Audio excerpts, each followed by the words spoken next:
The fateful encounter. It all started in an old Philadelphia cemetery, Mount Moriah, known more for its quiet graves than for headline-grabbing events. Michael DeMauro, a rugged member of the Warlocks biker gang, had a meeting planned. But this wasn't your regular meetup for coffee and chit-chat. Waiting for him was David Rosillo Jr., eager and perhaps a bit naive, hoping to join the ranks of the Warlocks. In the midst of tombstones that had stood silent witness to years of sorrow, DeMauro's true intentions were far from welcoming.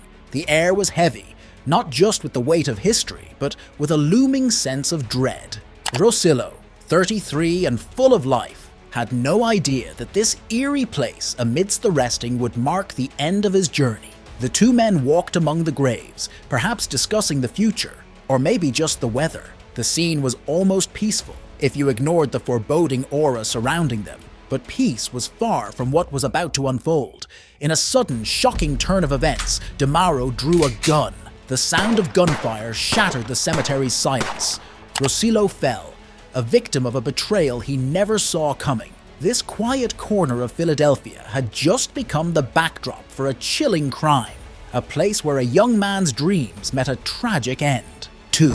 A grave secret. In a move that would shock even the most hardened crime novel lovers, DeMauro, after his ruthless act, chose a crypt as his macabre hiding spot. This wasn't your everyday hide-and-seek. It was a hide in silence, with stakes higher than ever.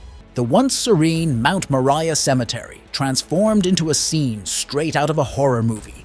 Using a rope, DeMauro dragged Rosillo's body across the cemetery. Imagine the scene. A dark night, the only sounds being the eerie rustle of leaves and the sinister scraping of the body being pulled. It's almost like a scene from a low-budget thriller, except it was grimly real. But the plot thickens, as in this crypt, Rosillo wasn't alone. The remains of Keith Palumbo, a local musician, were also found, turning the crypt into a chamber of secrets with a very dark twist. It's as if DeMauro was trying to start his own underground band, but with a lineup nobody would want to join. Unbeknownst to DeMauro, this sinister act would set the wheels in motion for an investigation that would unearth more than just the hidden truths. The crypt, meant to be a final resting place, became a crucial piece of evidence, whispering tales of the gruesome acts it had silently witnessed. 3. The investigation. As the sun rose over Philadelphia, a new day in the investigation dawned. The case, cold and almost forgotten, suddenly sprang to life with the discovery of the bodies in the crypt. It was like finding a missing puzzle piece under the couch, unexpected but crucial.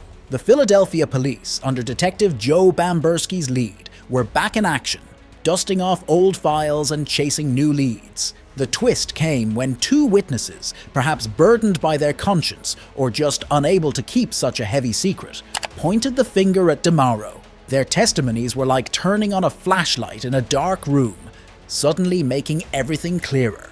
The police, with renewed vigor, pieced together the events of that fateful night at Mount Moriah Cemetery. But this wasn't your typical game of Clue. There were no candlesticks or libraries here, just the grim reality of a crime that had been hidden away. The detectives, determined not to let this case slip through their fingers again, worked tirelessly. They combed through evidence, revisited the crime scene, and conducted interviews, leaving no stone unturned, or in this case, no crypt unopened. The breakthrough in the case wasn't just a victory for the police, it was a relief for the community. It was a reminder that even in the darkest of times, a little bit of persistence and a lot of hard work can shed light on the truth. 4. The trial and conviction. The courtroom drama unfolded with Michael DeMauro as the unlikely star. Defending himself, perhaps not the wisest move, he faced the music for his harrowing deeds. It was a scene straight out of a crime show, minus the popcorn and comfy couches. The jury, a group of everyday folks, sat through the evidence, a tale of betrayal and cold-hearted murder. They listened intently to the accounts of how DeMauro, in a dark Philadelphia cemetery, turned from an outlaw biker into a merciless killer. With each piece of evidence, the reality of his crimes sank in deeper. It wasn't long before the jury returned with their verdict. In a swift decision, they found DeMauro guilty on all counts. It was a moment where you could almost hear the collective sigh of relief from the courtroom. It was as if justice itself had been waiting to exhale. This verdict wasn't just a slap on the wrist, it was a full-on clapback from the legal system. DeMauro was sentenced to life without the possibility of parole. For once, the phrase life sentence felt like an understatement. This sentencing didn't just close a chapter on a grisly crime, it slammed the book shut, hopefully providing some solace to the families of the victims. 5. The sentencing. In the courtroom, the atmosphere was tense as the sentence was about to be delivered. Michael DeMauro, who once roamed freely with the Warlocks, found his fate sealed within the walls of justice. Sentenced to life without parole, DeMauro's future now contrasted starkly with the freedom of the open road he once enjoyed. The irony wasn't lost on anyone. A man who used a crypt to hide his dark deeds was now confined to a cell, far from the cemetery's quiet and the roar of motorcycle engines.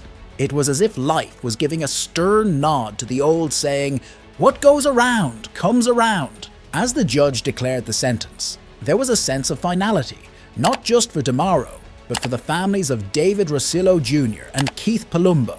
The courtroom, usually a place of somber procedure, that day felt like a fortress of justice, firmly standing against the winds of criminal audacity. This case, which began with a sinister act in a cemetery, concluded with a sentence that echoed the seriousness of the crime. It was a reminder that even in the face of darkness, light can prevail through the steadfast pursuit of justice. And in this pursuit, the community found a semblance of peace and closure, knowing that the echoes of these tragic events would serve as a deterrent to others who might tread a similar path.